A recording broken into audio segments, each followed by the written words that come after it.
Assalamualaikum sahabat semua. Semoga keselamatan, kesejahteraan bagi kita zahir dan batin di mana saja kita berada. Dalam kondisi apapun, dalam situasi apapun hendaknya. Kita lanjutkan pembahasan kita di dalam psikologi jalanan. Yang kemarin kita membahas tentang sunnatullah. Hari ini kita akan melanjutkan tentang sunnatullah dan sunnatur Rasul sendiri. Kita akan kaitkan sedikit. Jadi yang pertama, kita sudah jelas bahwa ternyata sunnatullah itu adalah perulangan sunnah menurut Allah. Perulangan sejarah, perulangan cerita, perulangan skenario. Yang dalam sunnatullah itu adalah yang diulang oleh Allah adalah tentang dinullah. Yaitu sebuah konsep di mana adanya peraturan Allah disebut dengan hukum-hukum Allah, rububiyah, diturunkannya ke suatu tempat, ke sebuah daerah, yaitu di muka bumi ini, lalu diaktingkan, dijalankan oleh satu kelompok kaum, di mana peraturan Allah tadi dilaksanakan di bumi Allah oleh umat Allah. Kita gabung menjadi dinullah. Makanya ada setiap para nabi, dari Nabi Adam sampai Nabi Muhammad, semua mentegakkan dinullah. Hanya ada wallati arsala rasulahu bil huda wa dinil haq liyuzhirahu 'ala dini kulli walau karihal kafirun walau karihal musyrikun. Jadi dialah Allah mengutus rasulnya dengan petunjuk, itu dengan peraturan dan din yang hak untuk dimenangkan tiap agama. Artinya tiap zamannya, tiap rasulnya mereka selalu dibekali dengan peraturan itu kitab-kitab Allah, lalu mereka disediakan hamparan bumi yang luas wilayahnya, apakah Palestina, apakah di bukit daerah kawasan Bukit Tur, apakah daerah kawasan Palestina, apakah kawasan Mekah, dan kemudian untuk mentegakkan itu dan setiap zamannya, setiap masanya, dan di situ terjadilah kehendak Allah nanti.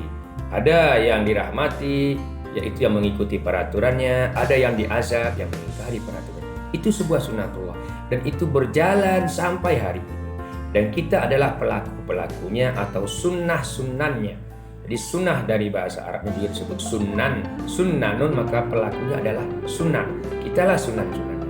Artinya juga jika Nabi Adam sampai Nabi Muhammad mengalami yang namanya rahmah ketika melakukan perintah, lalu mengalami teguran ataupun azab ketika melanggar perintah, sampai detik ini, sampai hari ini, dimanapun kita berada, seperti apapun keadaan kita tetap akan menjalani dua hal.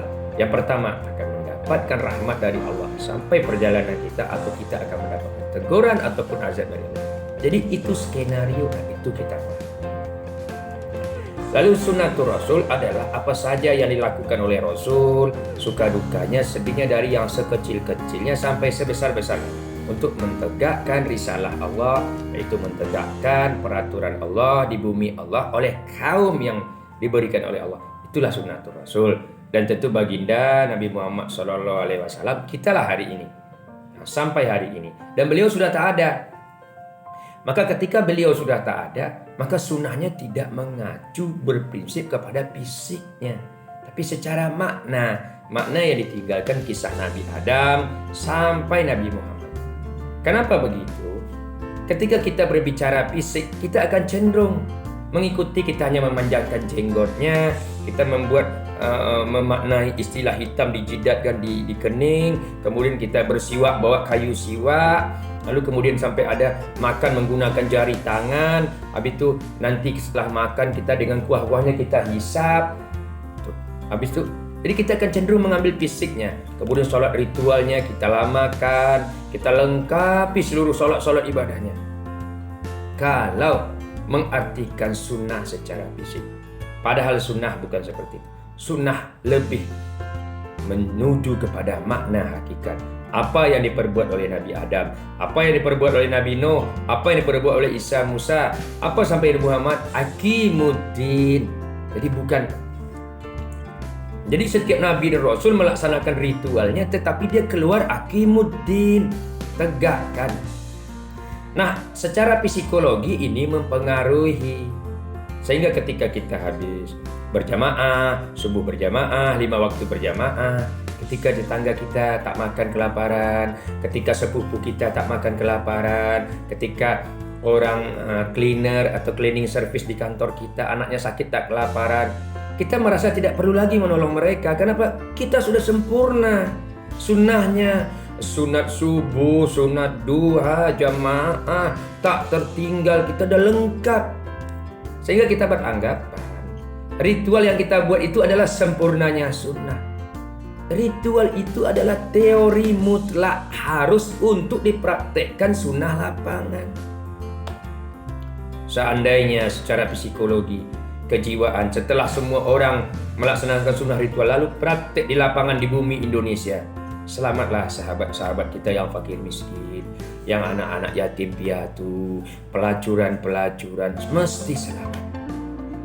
Tapi kita terhenti di bidang ritual, dan begitu bangganya kita, begitu gembiranya kita. Apalagi kadang-kadang kita boleh melihat orang-orang berjalan di pasar, di dalam mobil, berjalan pun masih sambil memegang tasbih. Subhanallah, subhanallah. Banyak saya terlalu sering melihat. Bahkan ketika berpapasan pun tidak melihat kita. Subhanallah, subhanallah. Begitukah Rasulullah? Bagaimana mentegakkan Islam, menyebarkan Islam kalau mata tidak melihat lingkungan, telinga tidak mendengar jeritan lingkungan, hati tidak merasakan, hanya tertuju pada sebuah tasbih yang ada di tangan. Salah mereka? Tidak salah, tapi bukan begitu memaknai sunnah. Bukan tasbih yang banyak di tangan, bukan sorban yang besar di kepala, tapi makna berapa banyak pemahaman Anda lalu Anda turun ke lapangan. Kalau dikatakan masa Rasulullah membumikan Quran, maka ada katanya, dan lihatlah para nabi dan rasul dahulu mereka berjalan di pasar-pasar. Maknanya apa mereka berjalan di pasar-pasar? Mereka melaksanakan jual beli dengan orang jahiliyah. Mereka menjual hidayah Allah, menukar kejahilian orang. Makanya Rasulullah diutus secara psikologi. Harus kita bawa innama bu'istu liutammima makarimal akhlak. Sesungguhnya aku bukan dilahirkan, ba'asa bu'istu, aku dibangkitkan. Bicara bangkit sesuatu yang tidur. Makanya ada ya ayyuhal mudatsir, orang yang tidur. Ya ayyuhal muzammil, orang yang berselimut.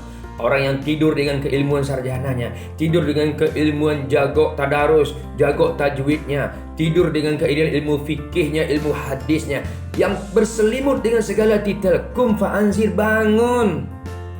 Warabbika fakabbir, kata Rob, rububiyah, tarbiyah, murabbi. Peraturan Tuhan bersihkan. Bagaimana membersihkannya? Di jalanan orang-orang duafa, banyak yang merampok, yang mencopet, orang Islam yang kelaparan. Banyak yang menjadi pelacur, berzina, berjudi, orang Islam yang kesusahan. Banyak yang korupsi. Kita harus melihat. Jika setelah kita melihat baru kita turun. Kum fa'anzir warabbika fakabbir wasiyamaka fatahhir.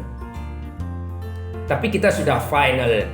Kita mengatakan setelah sholat sunat kita, sholat subuh, menguasai dunia segala isinya. Finally, kita mengatakan I have finished. Saya sudah selesai.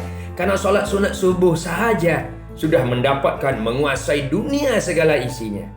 Kalau begitu sahabat, saya rasa Rasulullah setelah sholat sunat subuh dia tidak perlu lagi menyelamatkan Abu Jahal, Abu Sufyan, tidak menyelamatkan Amir Al-Ghab, dia tak perlu menyelamatkan Bilal semuanya. Karena apa kata Rasulullah? Aku sudah sholat subuh, sudah menggenggam dunia segala isinya. Bukan itunya yang kita gembar-gemborkan. Gembar-gemborkanlah berapa anak yatim yang sudah Anda tolong. Berapa office boy yang sudah Anda modali. Berapa pelacuran-pelacuran di klub-klub malam yang sudah Anda lakukan pembinaan. Berapa anak-anak ponakan-ponakan di kampung yang sudah dituntun. Maka dikatakan kata Rasulullah, kalau ingin benar-benar ingin sunnahku menemui diriku, carilah aku bidu'afaikum, di orang-orang yang tertindas, yang lemah ilmunya, lemah kekayaan ekonominya, lemah gizinya, lemah akhlaknya, lemah budayanya. Seandainya Rasulullah berkata, kalau ingin surga mencariku, carilah di sholat ritual yang dengan khusyuknya maka surga, maka semua orang. Jadi kita kembalikan segala ritual yang dituntunkan oleh fisik Nabi adalah teori mutlak. Bagaimana caranya kita mempraktekkan di alam nyata yang kita tempuh tadi. Jadi belum finish, itu baru teori harus, tapi prakteknya di alam nyata. Semoga kita semua berpikir, merenung, dan semoga kita semua selamat. Wassalamualaikum.